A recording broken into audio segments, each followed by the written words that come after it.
ইউনূসের সঙ্গে সাক্ষাৎ করে ভুল বোঝাবুঝির অবসান চান টিউলিপ। ফিরতি যাত্রায় সবাইকে মাস্ক পরার অনুরোধ রেলপথ মন্ত্রণালয়ের। ভোট ডাকাতির চেষ্টা করলে হাত অবশ করে দেওয়া হবে। এদিকে চাঁদপুরে কোরবানির পশু জবাই করতে গিয়ে আহত ৩ শতাধিক।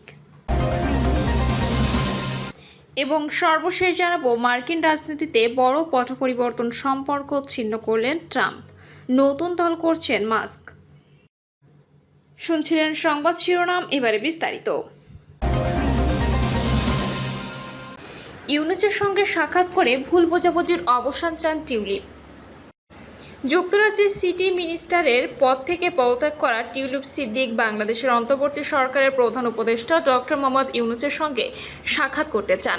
প্রধান উপদেষ্টা লন্ডন ভ্রমণের সময় এর সাক্ষাৎ করতে চান তিনি। এই সাক্ষাতে বাংলাদেশি সরকারের সঙ্গে ভুল বোঝাবুঝির অবসান করতে চান টিউলিপ, যারা কিনা সাবেক সিটি মিনিস্টারের বিরুদ্ধে দুর্নীতির অভিযোগ মামলা করেছিল। বাংলাদেশে গত বছরের আগস্টে ছাত্র জনতার অভ্যুত্থানে ক্ষমতাচ্যুত প্রধানমন্ত্রী শেখ হাসিনার ছোট বোন শেখ রেহানার মেয়ে টিউলিপ সিদ্দিক। গত সপ্তাহে টিউলিপের খালার বিরুদ্ধে মানবতা বিরোধী অপরাধের শুনানি হয়, তবে এই সময় উপস্থিত ছিলেন না শেখ হাসিনা। টিউলিপ ও তার মা শেখ রেহানার বিরুদ্ধে একাধিক অভিযোগ এনেছে দুর্নীতি দমন কমিশন।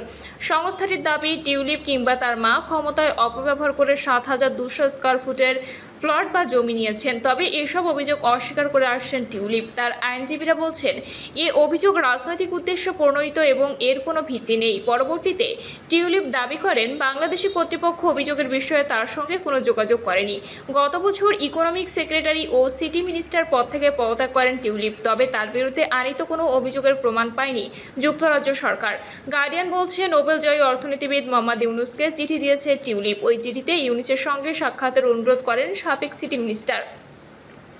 এ সাক্ষাতে চলমান বিতর্ক নিয়ে নিজের অবস্থান তুলে ধরতে চান তিনি। চিঠিতে টিউলিপ লিখেছেন, তিনি আশা করেন সম্ভাব্য বৈঠক ঢাকার দুর্নীতি দমন কমিটির দ্বারা সৃষ্ট ভুল বোঝাবুঝি দূর করতে সাহায্য করবে। এছাড়া আমার মায়ের বোন শেখ হাসিনার সঙ্গে আমার সম্পর্কের বিষয়টি তুলতে চায়। সাবেক সিটি মিনিস্টার চিঠিতে লেখেন, আমি একজন যুক্তরাজ্যের নাগরিক, জন্মেছি লন্ডনে এবং হ্যামস্টেড ও হাউগেটের মানুষদের জনপ্রতিনিধি হিসেবে দীর্ঘ ১ দশক কাজ করেছি। বাংলাদেশে থাকা কোনো সম্পত্তি বা ব্যবসার প্রতি আমার কোনো আগ্রহ নেই। দেশটি আমার হৃদয়ে থাকলে সেটি আমার দেশ নয়। আমার দেশ যেখানে আমি জন্মেছি, বড় হয়েছি ও নিজের ক্যারিয়ার করেছি। তিনি আরও লেখেন, আমি দুদকের কাছে বিষয়টি স্পষ্ট করার চেষ্টা করেছি, কিন্তু তারা লন্ডনে আমার আইনজীবীদের সঙ্গে যোগাযোগ করতে অস্বীকৃতি জানিয়েছেন। স্পষ্টতই ঢাকার একটি এলোমেলো ঠিকানায় চিঠিপত্র পাঠাচ্ছে। টিউলিপের দাবি, তার খালার প্রতিপক্ষরা তাকে লক্ষ্য করে উদ্দেশ্য প্রণোদিতভাবে রাজনৈতিক অপপ্রচার চালাচ্ছে। গত মাসে টিউলিপের বিরুদ্ধে বাংলাদেশে গ্রেপ্তারি পরোয়ানা জারি করা হয়। সাবেক সিটি মিনিস্টারের দাবি, তিনি গ্রেপ্তারি পরোয়ানা সম্পর্কে কিছু জানেন না, এমনকি তাকে বাংলাদেশে নিতে হলে যুক্তরাজ্য সরকার উপযুক্ত প্রমাণ দিতে হবে। ফিরতি যাত্রায় সবাইকে মাস্ক পরার অনুরোধ রেলপথ মন্ত্রণালয়ের।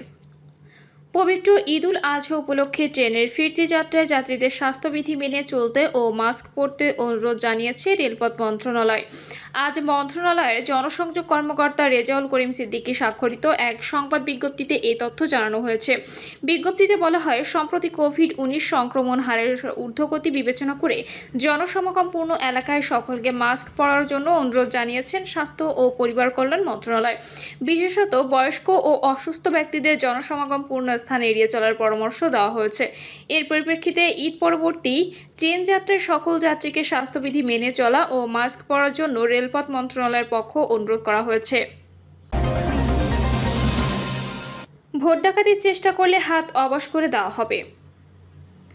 বাংলাদেশ জামায়াত ইসলামীর আমির ডক্টর শফিকুর রহমান বলেছেন, ফ্যাসিবাদ এখনো বাংলাদেশে টিকে আছে, আমরা এটা মেনে নেব না।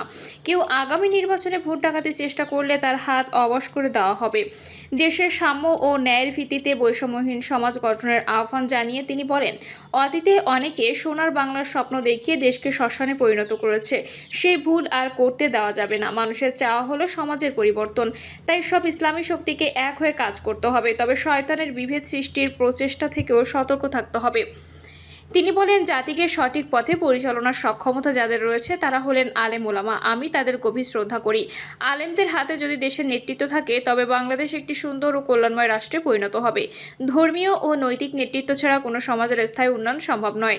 যিনি মেহরাবে দাঁড়িয়ে নামাজের ইমামতি করেন তিনিই সমাজের নেতৃত্বদানের উপযুক্ত ব্যক্তি, কারণ তার মধ্যে রয়েছে সমাজকে সত্য ও ন্যায়ের পথে পরিচালনার মূল যোগ্যতা। চাঁদপুরে কোরবানির পশু জবাই করতে গিয়ে আহত ৩ শতাধিক। চাঁদপুরে কোরবানির পশু জবাই ও মাংস প্রস্তুত করতে গিয়ে ৩ শতাধিক ব্যক্তি আহত হয়েছেন। এর মধ্যে শুধু চাঁদপুর শহরেই আহত হয়েছেন ১.৫ শতাধিক। সকাল ১০টা থেকে রাত ১১টা পর্যন্ত চাঁদপুর সরকারি জেনারেল হাসপাতালে আহতরা এসে চিকিৎসা নেন। এছাড়া উপজেলা স্বাস্থ্য কমপ্লেক্সে ও বেসরকারি হাসপাতাল থেকে চিকিৎসা নিয়েছেন আরও ১.৫ শতাধিক। কোরবানির পশু জবাই ও মাংস প্রস্তুত করতে গিয়ে কারো কারো আঙ্গুলও কাটা পড়েছে। অনেকে গরুর লাথি গুঁতা খেয়ে হাত পায়ের হাড় ভেঙে কাটাচ্ছেন। চাঁদপুর শহরের শিমুল হাসান, আমিন, সাদেক ও জসিম মেহেদী সহ বেশ কয়েকজন আহত ব্যক্তি জানান, কোরবানি ঈদে সবাই একদিনের কসাই হিসেবে কাজ করেন। এখানে সবাই অপেশাদার। বিশেষ করে ছোট ছুরি দিয়ে গরুর মাংস কাটতে গিয়ে হাতে ছুরি লেগে কেটে যায়। পরবর্তীতে চাঁদপুর সরকারি জেনারেল হাসপাতালে এসে প্রাথমিক চিকিৎসা করতে হয়। চাঁদপুর সরকারি জেনারেল হাসপাতালের মেডিকেল টেকনিশিয়ান নোমান মিয়া জানান, শুধু ঈদের দিন সকাল 10টা থেকে দুপুর 2টা পর্যন্ত শতাধিক রোগী এসেছেন। এদের মধ্যে হাতে আঘাতপ্রাপ্ত রোগীর সংখ্যা বেশি, তবে বিকেল থেকে রোগীর সংখ্যা কমতে থাকে। যদিও সকাল থেকে মারামারি করে আহত রোগী আসতে শুরু করেছে। দুপুর 12টা পর্যন্ত অর্ধশত রোগী হাসপাতালে এসেছেন। মার্কিন রাজনীতিতে বড় পট পরিবর্তন, সম্পর্ক ছিন্ন করলেন ট্রাম্প, নতুন দল করছেন মাস্ক। প্রযুক্তি বিশ্বের প্রভাবশালী ব্যক্তিত্ব মার্কিন ধনকুবের ইলন মাস্কের সঙ্গে ঘনিষ্ঠ সম্পর্ক সম্পূর্ণভাবে ছিন্ন করেছেন মার্কিন প্রেসিডেন্ট ডোনাল্ড ট্রাম্প। স্থানীয় সময় শনিবার এনবিসি নিউজের এক সাক্ষাৎকারে ট্রাম্প জানান, তাদের সম্পর্ক ছিন্ন হয়ে গেছে। তিনি এই সম্পর্ক পুনরুদ্ধার করতে চান না। আপনি কি মনে করেন এই জুটির ঘনিষ্ঠ সম্পর্ক শেষ হয়ে গেছে? এনবিসি নিউজের এমন প্রশ্নের জবাবে ট্রাম্প বলেন, আমি ধরে নিচ্ছি হ্যাঁ। এরপর ক্ষতিগ্রস্ত সম্পর্ক মেরামত করতে চান কিনা জানতে চাইলে তিনি না উত্তর দেন। ট্রাম্পের নির্বাচনী প্রচারণায় মিলিয়ন মিলিয়ন ডলার অনুদান দিয়েছিলেন মাস্ক। এর পুরস্কার স্বরূপ হোয়াইট হাউসের একজন উপদেষ্টা হিসেবেও দায়িত্ব পেয়েছিলেন তিনি। তবে ট্রাম্পের বিগ বিউটিফুল কর ও ব্যয় বিল নিয়ে প্রকাশ্য সমালোচনার জেরে তাদের দ্বন্দ্ব চরম আকার ধারণ করেছে। এরপর 129 দিন দায়িত্ব পালনের পর ডিপার্টমেন্ট অব গভর্নমেন্ট এফিসিয়েন্সি থেকে পদত্যাগ করেন মাস্ক। এদিকে ট্রাম্পের ভাইস প্রেসিডেন্ট জেডি ভান্স মন্তব্য করেছেন, মাস্ক এতটাই পারমাণবিক হয়ে উঠেছেন যে তাকে হয়তো আর রিপাবলিকানদের মধ্যে স্বাগত জানানো হবে না। তিনি আরও বলেন, প্রেসিডেন্টের ওপর আক্রমণ করাটা একটি বড় ভুল ছিল টেসলা ও স্পেস এক্সের সিইওর। এর আগে গত বৃহস্পতিবার ট্রাম্প সাংবাদিকদের কাছে মাস্কের আচরণে হতাশা প্রকাশ করেন। মাস্ক এক্সে একের পর এক পোস্ট করে এর জবাব দেন, যেখানে তিনি দাবি করেন তাকে ছাড়া ট্রাম্প নির্বাচনে হেরে যেতেন।